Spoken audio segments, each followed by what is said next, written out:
বাংলাদেশের সর্বশেষ গুরুত্বপূর্ণ আপডেট সংবাদে আপনাকে স্বাগত। শুরুতেই সংবাদ শিরোনাম, পরে বিস্তারিত।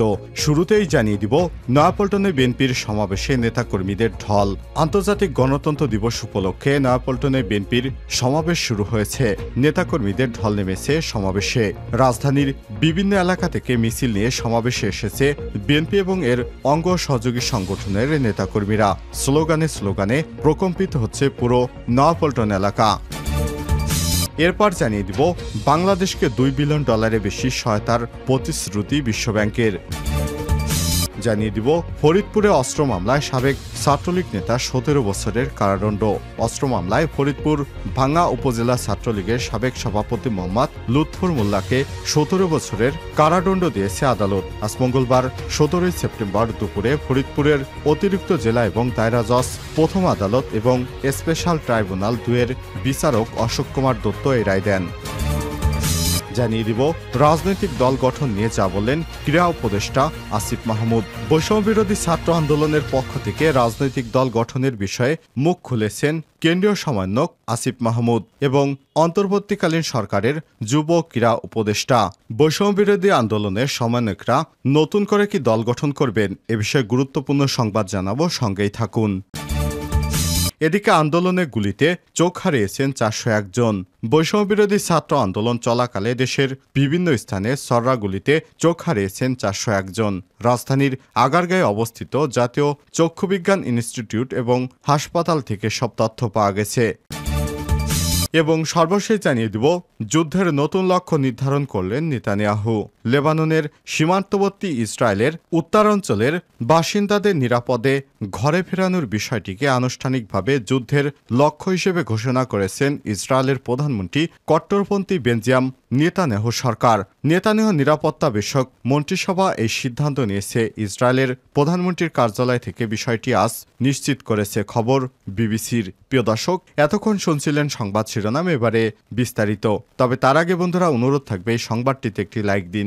এই চ্যানেলে আপনি নতুন হয়ে থাকলে আমাদের সংবাদটি দেখতে দেখতে চ্যানেলটি সাবস্ক্রাইব করে রাখুন। কমেন্ট করে আপনার মূল্যবান মতামত জানিয়ে দিন বন্ধুরা, আপনি বিশ্বের কোন দেশ থেকে বা বাংলাদেশের কোন স্থান থেকে আমাদের সংবাদটি দেখছেন এবং শুনছেন। এবারে বিস্তারিত। নয়াপল্টনে চলছে বিএনপির সমাবেশ, নেতাকর্মীদের ঢল। আন্তর্জাতিক গণতন্ত্র দিবস উপলক্ষে নয়াপল্টনে বিএনপির সমাবেশ শুরু হয়েছে। নেতাকর্মীদের ঢল নেমেছে সমাবেশে। রাজধানীর বিভিন্ন এলাকা থেকে মিছিল নিয়ে সমাবেশে এসেছেন বিএনপি এবং এর অঙ্গ সহযোগী সংগঠনের নেতাকর্মীরা। স্লোগানে প্রকম্পিত হচ্ছে পুরো নয়াপল্টন এলাকা। মঙ্গলবার 17 সেপ্টেম্বর দুপুর 2:30টার দিকে নয়াপল্টনস্থ বিএনপির কেন্দ্রীয় কার্যালয়ের সামনে পবিত্র কোরআন তেলাওয়াতের মধ্য দিয়ে এই সমাবেশ শুরু হয়। এতে লন্ডন থেকে ভার্চুয়ালি যুক্ত হয়েছেন। প্রধান অতিথি হিসেবে উপস্থিত আছেন দলের ভারপ্রাপ্ত চেয়ারম্যান তারেক রহমান।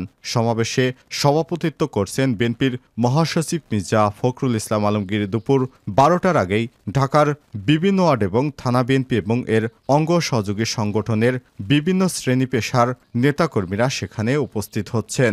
তারা হাতে দলীয় এবং জাতীয় পতাকা, ব্যানার এবং ফেস্টুন নিয়ে অংশগ্রহণ করছেন। মাথায় হলুদ এবং লাল রঙের ক্যাপ পরে নেতাকর্মীরা সমাবেশে আসেন। বাংলাদেশকে $2 বিলিয়ন বেশি সহায়তার প্রতিশ্রুতি বিশ্বব্যাংকের। বাংলাদেশকে $2 বিলিয়ন বেশি সহায়তা দিতে চেয়েছে বিশ্বব্যাংক। মঙ্গলবার 17 সেপ্টেম্বর রাষ্ট্রীয় অতিথি ভবন যমুনায় প্রধান উপদেষ্টা অধ্যাপক প্রফেসর ডক্টর মোহাম্মদ ইউনূসের সঙ্গে বৈঠকে বিশ্বব্যাংকের কান্ট্রি ডিরেক্টর আব্দুল্লাহ শেখ নতুন সহায়তার প্রতিশ্রুতি দেন। আব্দুল্লাহ শেখ বলেন, সরকারের সংস্কার, বন্যার প্রতিক্রিয়া, উন্নত বায়ুর গুণগত মান এবং স্বাস্থ্যের জন্য বিশ্বব্যাংক এই অর্থ বছরে প্রায় $2 বিলিয়ন নতুন অর্থায়ন জোগাড় করতে পারে। আমরা যত দ্রুত সম্ভব, যতটা সম্ভব আপনাকে সমর্থন করতে চাই। ব্যাংকটি দেশের গুরুত্বপূর্ণ আর্থিক প্রয়োজনে সহায়তা করবে। এর আগে আর্থিক খাত সংস্কারের প্রায় $100 কোটি ঋণ সহায়তা দেওয়ার ঘোষণা দেয় বিশ্বব্যাংক। গত 12 সেপ্টেম্বর প্রায় $100 কোটি বাজেট সহায়তা চেয়ে বিশ্বব্যাংকে চিঠি দিয়েছে সরকার। 2 কিস্তিতে $50 কোটি করে এই অর্থ চেয়েছে অর্থনৈতিক সম্পর্ক বিভাগ ইআরডি। জানা যায় সরকার $100 কোটি বাজেট সহায়তা চাইলে কি পরিমাণ পাওয়া যাবে তা নির্ভর করবে দর কষাকষির উপর। এ ধরনের দর কষাকষিতে নানা শর্ত থাকে। এসব শর্ত পূরণ করলেই অর্থ মেলে। মোটা দাগে বহুজাতিক সংস্থাগুলোর শর্ত প্রায় একই রকম। এর মধ্যে অন্যতম শর্ত হল রাজস্ব, ব্যাংক খাত সহ বিভিন্ন খাত সংস্কার, সুশাসন প্রতিষ্ঠায় আইনি সংস্কার, ভর্তুকি কমানো, কর হার হ্রাস করা সহ বিভিন্ন খাতে বড় ধরনের সংস্কার করা।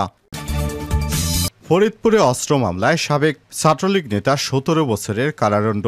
অস্ত্র মামলায় ফরিদপুরের ভাঙ্গা উপজেলা ছাত্রলীগের সাবেক সভাপতি মোহাম্মদ লুৎফর মোল্লাকে 17 বছরের কারাদণ্ড দিয়েছে আদালত। মঙ্গলবার 17 সেপ্টেম্বর দুপুরে ফরিদপুরের অতিরিক্ত জেলা এবং দায়রা জজ প্রথম আদালত এবং স্পেশাল ট্রাইব্যুনাল 2-এর বিচারক অশোক কুমার দত্ত এ রায় দেন। এ সময় আসামি আদালতেই উপস্থিত ছিলেন। পরে পুলিশ পাহারায় তাকে কারাগারে পাঠানো হয়। একই দিন বিকেলে ফরিদপুরের জজ কোর্ট আইনজীবী অ্যাডভোকেট শাহ মোহাম্মদ আবু জাফর এসব তথ্য নিশ্চিত করেছেন।